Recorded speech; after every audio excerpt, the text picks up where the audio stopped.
Bismillah walhamdulillah ala ni'matil islami wa kafa biha min ni'mah.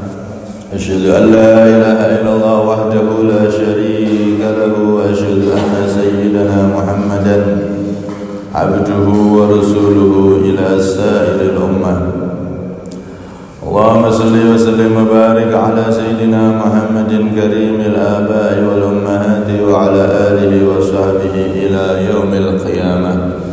Rabbi syrah li sadri wa yassir li amri wahlul 'uqdatam min lisani yafqahu qawli, saddid lisani wahdi qalbi bi haqqi sayyidina Muhammadin nabi sallallahu alaihi wasallam. Dusturakum ya ahlal darqi wa ya ahlal batin wa ya ahlal nawbati wa ya ahlal nur, amma ba'd. Jamaah semuanya yang dirahmati oleh Allah Subhanahu wa ta'ala, alhamdulillah kita semua diizinkan oleh Allah Subhanahu wa ta'ala untuk kembali bisa hadir di majlis dan tempat yang mulia ini. Sama-sama kita duduk untuk menghidupkan ilmu warisan Nabi sallallahu alaihi wasallam. Semoga duduknya kita di sini membuahkan duduknya kelak kita di sana bersama Rasulullah di surganya Allah Subhanahu wa ta'ala. Dan semoga kita semua diberi umur panjang, sehat walafiat, terkabul segala hajat, setelah itu diberi kesempurnaan husnul khatimah, amin Allahumma amin. Kita sampai pada surat Al-Baqarah ayat 56. A'udzu billahi minasyaitonir rajim. Bismillahirrahmanirrahim. Tsumma ba'atsnakum min ba'di mautikum la'allakum tashkurun.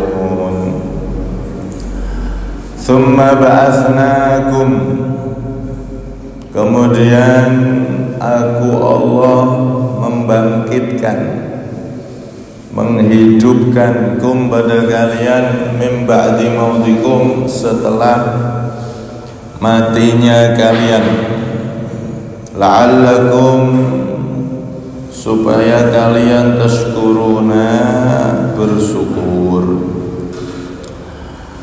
Ayat ini lanjutan dari ayat sebelumnya. Ketika kaum Bani Israel meminta pengen melihat Allah dengan mata kepala, ada dua pendapat di situ. Yang meminta adalah awam min Bani Israel, mereka orang-orang Bani Israel yang awam, sebagaimana sudah kita jelaskan kemarin.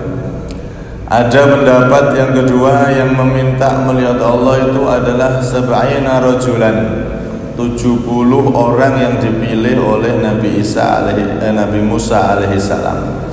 Itu nanti akan diterangkan lebih jelas di ayat yang lain.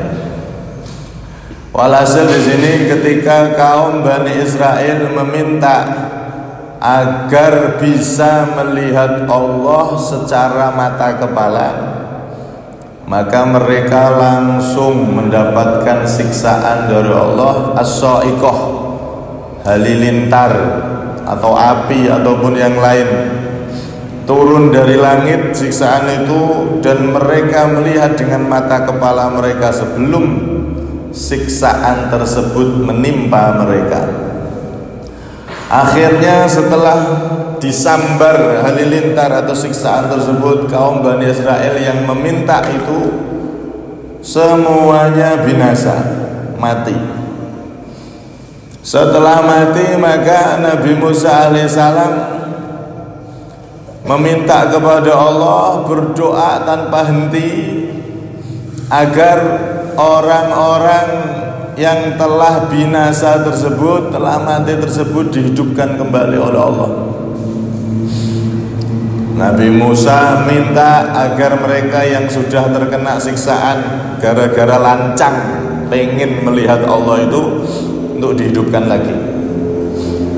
Akhirnya Nabi Musa tidak henti doa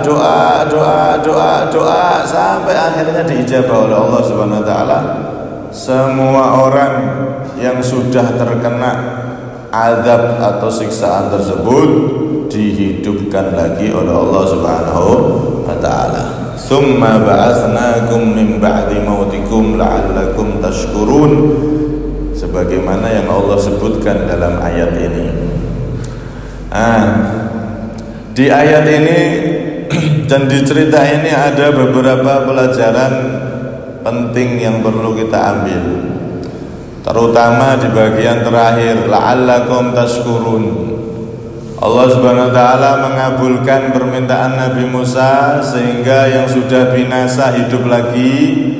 Tujuan utamanya agar mereka berbenah diri dan jadi hamba-hamba yang tahu diri, terus bersyukur. Setelah mereka mati dihidupkan lagi, maka harusnya jadi hamba-hamba yang bersyukur. Nah, di sini juga pelajaran untuk kita. Jadilah kita itu hamba-hamba Allah yang pandai bersyukur mumpung masih diberi umur. Mumpung masih diberi umur, dikasih kesempatan oleh Allah untuk bisa menarik nafas, ngirup oksigen, maka jangan terus-terusan kita bermaksiat kepada Allah Subhanahu wa taala. Jadilah kita hamba yang bersyukur. Bersyukur itu apa? Imam Junaid ketika masih kecil, beliau mendefinisikan syukur itu dengan kalimat yang singkat dan mencakup semua definisi syukur. Apa itu? Alla yu'sallahu bini'amih. Syukur itu adalah hendaknya Allah tidak dimaksiati dengan nikmat-nikmatnya. Artinya apa? Selama kita itu masih mendapatkan nikmat Allah, jangan sampai nikmat tersebut kita gunakan untuk bermaksiat. Kalau ada orang yang bisa lepas dari nikmat Allah, bisa maksiat dengan selain menggunakan nikmat Allah, silahkan maksiat atau iso. Tapi ojo maksiat menggunakan nikmat yang telah diberikan oleh Allah. Kalau memang ada sesuatu yang tidak termasuk nikmatnya Allah, kamu punya itu, silahkan maksiat dengan itu. Tapi apa iso? Mboten enten. Semua yang kita miliki, umur kita, tubuh kita, semuanya ini nikmat Allah kabeh. Artinya apa? Yes, intinya jangan maksiat dengan segala kenikmatan yang telah diberikan oleh Allah, tapi jadikan kenikmatan-kenikmatan yang diberikan itu untuk nambah taat, nambah ibadah, nambah syukur kepada Allah Subhanahu wa taala. Nabi dalam salah satu riwayat beliau memberikan contoh yang sederhana tapi ini maknanya dalam. Beliau bersabda, innallaha ta'ala la yardha 'anil 'abdi an ya'kulal aklata aw yashraba syurbata atau syarbata fayahmaduhu 'alaiha.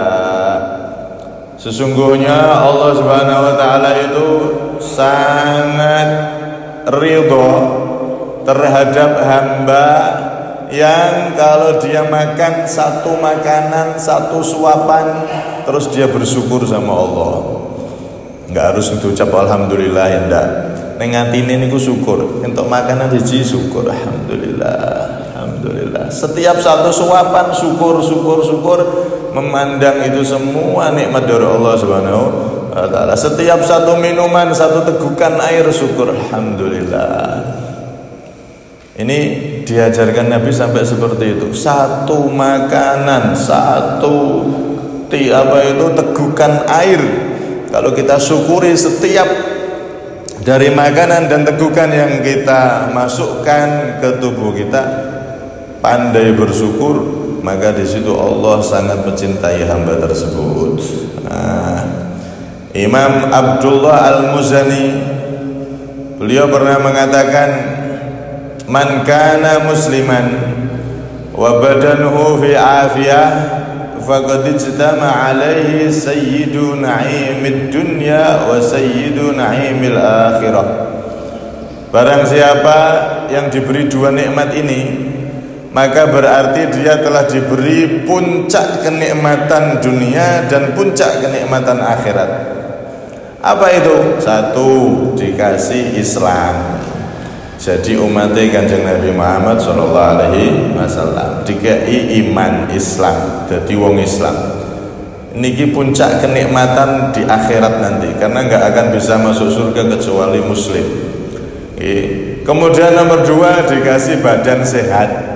Wis loro ini, Islam sehat. Dua ini kalau sudah diberikan oleh Allah, maka berarti kita sudah diberi puncak kenikmatan dunia, yaitu kesehatan. Puncak kenikmatan akhirat yaitu diberi iman Islam, jadi umat Kanjeng Nabi Muhammad SAW. Dua ini sudah perlu kita syukuri, wajib kita syukuri setiap saatnya. Apalagi kok ditambah rezekinya lancar, apalagi kok ditambah duwe bojo, apalagi kok ditambah duwe anak, apalagi kok ditambah duwe kebun. Nah, wes syukure kudune akeh. Karena itu ini pelajaran bagi kita agar kita pandai menjadi orang-orang yang benar-benar bersyukur kepada Allah Subhanahu wa taala. Jangan sampai niru Bani Israel, nikmat sudah bertumpuk-tumpuk begitu banyak, bahkan mukjizat-mukjizat yang luar biasa sampai mereka mati dihidupkan lagi. Kon dadi wong bersyukur, disuruh jadi orang yang bersyukur. Tapi nanti kita lihat bagaimana Bani Israel itu sudah ngalami seperti ini, masih ada. Terus mereka itu kufur sama Allah Subhanahu wa taala. Nah, jangan sampai kita niru mereka. Kemudian yang kedua, pelajaran yang bisa diambil dari cerita ini dan ayat ini adalah dalalah ala annal ba'tsi haq. Menunjukkan bahwasanya hari kebangkitan di mana Allah akan membangkitkan, menghidupkan orang-orang yang sudah mati nanti di hari kiamat, itu benar dan hak. Nanti kalau hari kiamat datang, seluruh yang mati dihidupkan lagi. Nah, itu hak, benar, dan Allah mampu. Kecil muripno wong nek. Ini dalilnya. Bani Israel saat itu sudah mati, kena bala, kena siksaan karena lancangnya mereka minta pengen lihat Allah, mati dihidupkan lagi oleh Allah. Dan ini juga kata Imam Qurtubi menurut pendapat sebagian ba'dhum, hada ihtijajun ala man lam yu'min bil ba'thi min Quraisy wa ihtijajun ala ahli kitab id khubiru bihada. Ini cerita tentang Bani Israel yang sudah mati, binasa, kena bala karena lancangnya mereka terus dihidupkan lagi ini. Ini adalah sebagai dalil telak untuk mereka orang-orang kafir Quraisy di zaman Nabi dan mereka ahli kitab di zaman Nabi, orang Yahudi dan lainnya, yang mereka ingkar ajaran Islam bahwasanya nanti di hari kiamat manusia akan dibangkitkan lagi. Mosok sih menungso mati kok iso urip meneh. Muhammad iki aneh-aneh ajarane. Nah, Nabi Muhammad dianggap orang yang dongeng, ajarannya tahayul khurafat. Wis mati kok diuripno neh. Wong balung wis ajur dadi tanah kok iso diuripno neh. Walah, Muhammad ki ajarannya memang tahayul khurafat, aneh-aneh. Yang dicemooh Rasulullah saat itu. Nah, ini jadi bukti. Kenapa kok jadi bukti? Karena di kitab-kitab ahli kitab saat itu, kitab Taurat dan lainnya, itu ada cerita ini.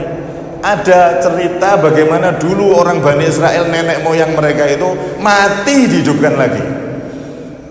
Sedangkan kaum kafir Quraisy itu berguru sama ahli kitab, orang-orang Yahudi saat itu, mereka bersatu musuhi Kanjeng Nabi. Ternyata di kitab Taurat yang asli yang dipegang mereka itu ada cerita ini, sesuai plek sama yang diceritakan oleh Al-Quran, menunjukkan betul-betul Allah maha mampu untuk membangkitkan yang sudah mati. Begitu juga ini juga betul-betul menunjukkan bahwasanya Al-Quran itu bukan karangan Nabi, tapi benar-benar dari Allah Subhanahu wa Ta'ala. Karena bisa tahu cerita legenda nenek moyang Bani Israel sedetil ini di dalam Al-Quran, dan cocok klop dengan yang ada di kitab mereka, kitab Taurat.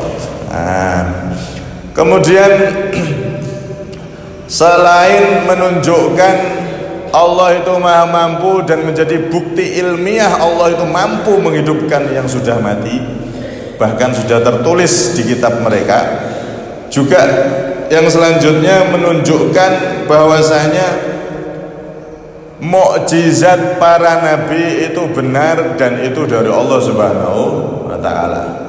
Mereka sudah binasa, Nabi Musa doa, ya Allah hidupkan lagi mereka ya Allah, agar menjadi pelajaran untuk kaum Bani Israel.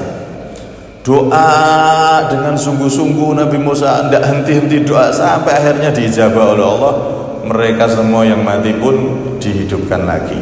Ini menunjukkan mukjizatnya Nabi Musa alaihissalam, berkah doa beliau yang sudah binasa kena siksaan dihidupkan lagi oleh Allah Subhanahu wa Ta'ala.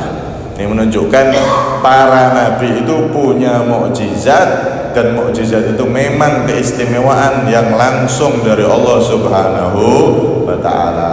Kemudian yang selanjutnya, yang terakhir, pelajaran ini juga kita bisa mengambil pelajaran pentingnya berdoa mohon sama Allah. Menghidupkan orang yang mati itu kan sebetulnya spesialis mukjizatnya Nabi Isa. Nabi Isa kan saat itu populer dengan kedokteran, penyakit-penyakit bisa disembuhkan. Semakin orang itu bisa menyembuhkan banyak penyakit, dia dieluk-elukan, disanjung-sanjung. Nabi Isa datang dengan mukjizat menghidupkan orang yang sudah mati. Tapi ternyata Nabi Musa juga pernah punya mukjizat semacam itu, menghidupkan yang sudah mati. Karena memang semua mukjizat para nabi itu sumbernya satu, dari Allah Subhanahu wa Ta'ala. Cuman kalau kita teliti kenapa mukjizat ini bisa terjadi, gara-gara Nabi Musa berdoa sungguh-sungguh sama Allah sampai lama. Akhirnya benar diijabahi dan dihidupkan semua oleh Allah Subhanahu wa Ta'ala. Di sini berarti ada pelajaran pentingnya kita sungguh-sungguh berdoa, minta sama Allah Subhanahu wa Ta'ala. Nah, orang itu kalau minta sama Allah sungguh-sungguh, maka insya Allah pasti dikabulkan oleh Allah Subhanahu wa Ta'ala. Cuman doa itu ada adabnya, ada beberapa hal yang perlu diperhatikan agar doa kita diijabah oleh Allah. Pertama, kalau doa itu jangan pelit. Maksudnya doa pelit itu apa? Donga kanggo awake dhewe. Iki wong pelit. Ya Allah, sugih kula ya Allah, ya Allah, kula anak kula ya Allah. Pelit niku. Mbok ya donga niku dijembarno. Ya Allah, sugih kula ya Allah, tangga kula sugih ya Allah, kaum muslimun muslimat sugih ya Allah. Ngono lho. Nek donga ya aja pelit. Donga tok ya pelite pol. Ya Allah paringi sehat ya Allah kula ya Allah. Jangan kula tok, ya Allah beri saya sehat dan juga semua umat Nabi Muhammad beri sehat ya Allah. Begitu, muslimin muslimat kasih sehat ya Allah, muslimin muslimat jembarno rezekine ya Allah. Nek wong niku dongane pelit, dongane awake dhewe, dongane keluargane dhewe, sing liyane aja moh tanggoku, gak. Pokoke aku ndonga ya kanggo awakku dhewe. Niki wong pelit, nggih. Orang kalau pelit dalam doa niku sulit diijabah. Dulu Nabi Musa pernah melihat orang itu, Masya Allah, dongane sampai khusyuk, nggak ada orang sekhusyuk itu. Dongane khusyuk itu sampai Nabi Musa lihat tuh nggak tegel, sampai ngomong sama Allah, ya Rabbi, lau ajabtahu ya Allah, mbok yo jenengan niku kabulkan dongane. Entek donga tenanan kok ngono, kula mboten tegel ngerti. Kula mawon lho mboten tegel. Nggih. Kula mawon sebagai hambamu ya Allah yang lihat dia berdoa seperti itu, saya aja nggak tega, saya pengen ngabulkan doanya, andaikan saya bisa dan Engkau izinkan ya Allah. Tapi semuanya kan Engkau ya Allah, Engkau yang jadi Tuhan. Maka Allah SWT mengatakan innahu bakhil yad'u li nafsi. Wahai Nabi Musa, sesungguhnya aku tuh pengen ngabulkan doanya, wong tek donga jen ra karo-karuan ngono. Aku ya mesakno. Cuman dia ini nggak tak kabulkan doanya. Kenapa? Karena dia tuh pelit. Dongane kaya ngono kuwi cuman kanggo awake dhewe, kanggo keluargane dhewe, gak gelem ndongakno saudara-saudaranya yang lain. Saudaranya muslimin muslimat yang seagama, seakidah, enggak dia doakan, dia pelit ndongakno awake tok. Maka akhirnya Nabi Musa setelah dapat seperti itu dikabari orang ini, fulan, kamu tuh mau dikabulkan sama Allah, dongamu tenanan, Allah wis seneng. Cuman kamu ini dongane salah. Kamu termasuk orang yang pelit dalam doa. Lah kok iso pelit pripun Nabi Musa? Kamu doane awakmu dhewe to? Doane keluargamu dhewe to? Nggih Nabi Musa. Perubahan doamu. Wong sing muslimin muslimat kabeh dongakno kabeh. Nanti akan dijawab oleh Allah. Bener, doanya dirubah jadi doa untuk mendoakan semuanya, ya doakan dirinya, keluarganya dan semuanya, sehingga dia tidak pelit dalam doa. Akhirnya dia diijabah oleh Allah Subhanahu wa taala. Ini yang pertama. Kemudian yang kedua, adab berdoa yang kedua itu harus benar-benar khusyuk.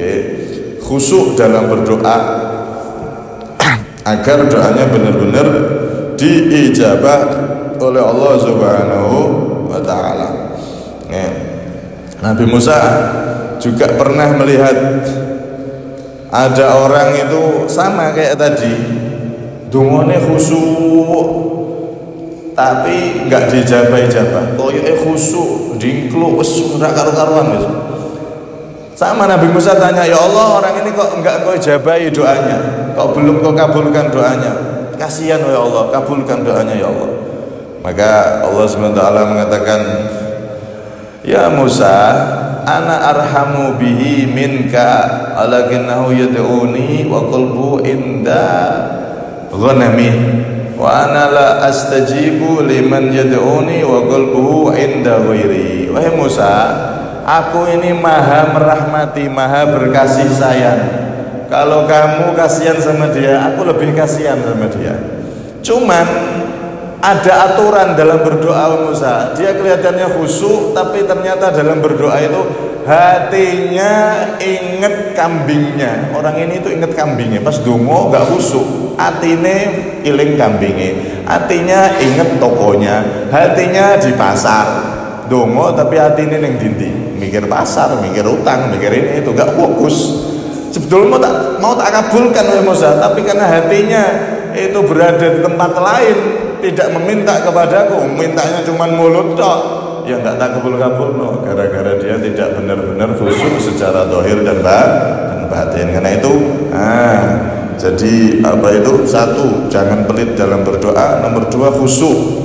Mulut dan hati harus berkoneksi, benar-benar fokus minta sama Allah Subhanahu wa taala. Kalau sudah begitu, insya Allah akan dikabulkan oleh Allah Subhanahu wa taala. Jangankan kita, Pak, kita manusia, kita apalagi jadi umat Kanjeng Nabi, alhamdulillah kok minta sama Allah nggak dikabulkan, itu betul mungkin. Asal benar-benar tadi itu aturannya doa dipakai.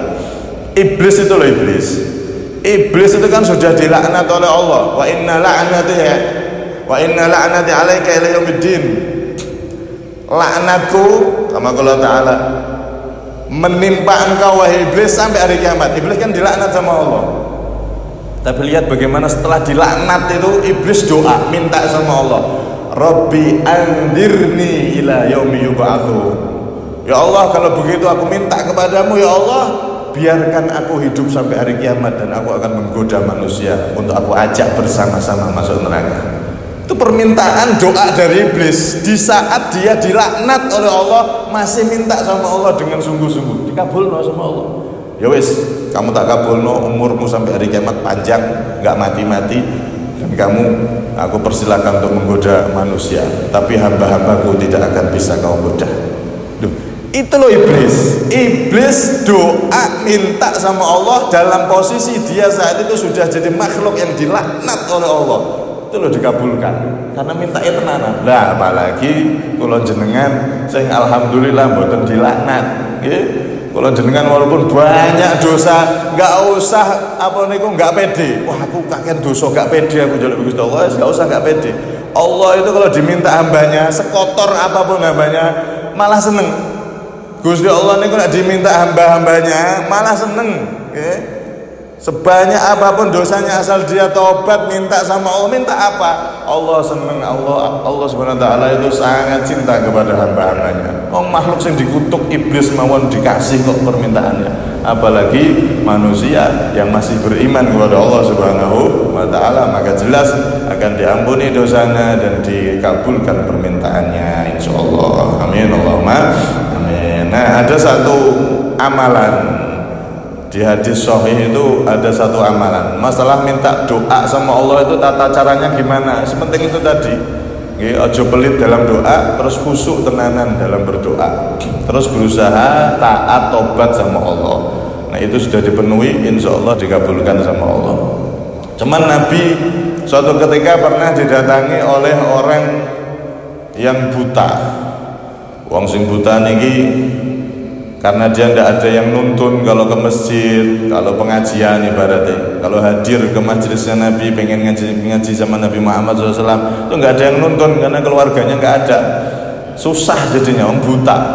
Akhirnya pas datang ke majelisnya Nabi, minta sama Rasulullah, ya Rasulullah doakan aku wahai Nabi agar mataku bisa melihat lagi, karena aku nggak ada yang nuntun untuk ibadah ke sana kemari, ibadah nggak ada, susah pak ya wahai Rasulullah. Maka Rasulullah mengatakan, kalau kamu bersabar wahai sahabatku, falakal jannah, kamu akan dapat surga sama dari Allah. Maka dijawab oleh orang sahabat itu, ya Rasulullah aku pengen surga ya Rasulullah, tapi aku juga pengen sembuh mataku ya Rasulullah. Mau pengen dua-duanya. Iya Nabi, ya wis, gini tak kasih amalan. Enggak langsung di mukjizat Nabi dikeluarkan, enggak, tapi Nabi ngasih amalan, dan ini amalan untuk semua kita umatnya Rasulullah SAW. Ketika pengen terkabul hajat yang penting, maka amalkan ini. Ini hadisnya hadis sahih. Rasulullah itu memerintahkan sahabat yang buta ini, kamu wudu, sholat 2 rakaat, sholat hajat 2 rakaat, kemudian setelah sholat kamu baca doa seperti ini, kata Nabi, Allahumma inni as'aluka wa atawajjahu ilaika binabiyyika Muhammadin nabiyir rahmah. Ya Allah, sesungguhnya aku meminta kepadamu dan aku haturkan kepadamu keberkahan Nabi Muhammad SAW, Nabi Rahmah. Aku berwasilah kepadamu ya Allah untuk mengabulkan permintaanku dengan berkah Nabi Muhammad, Nabi Rahmah. Ya Muhammad, inni tawajjahtu bika ila Rabbi fi hajati hadih. Sebutkan terus, lituqdhali Allahumma fasyaffi'hu li. Ini doa yang khusus diajarkan Nabi agar cepat dikabulkan hajat-hajat yang ingin dikabulkan oleh Allah SWT, hajat-hajat yang penting. Ini hadis sahih, cuman jarang diketahui. Nah niki nek cuman denger ngene tok nggih mboten hafal jelas gitu.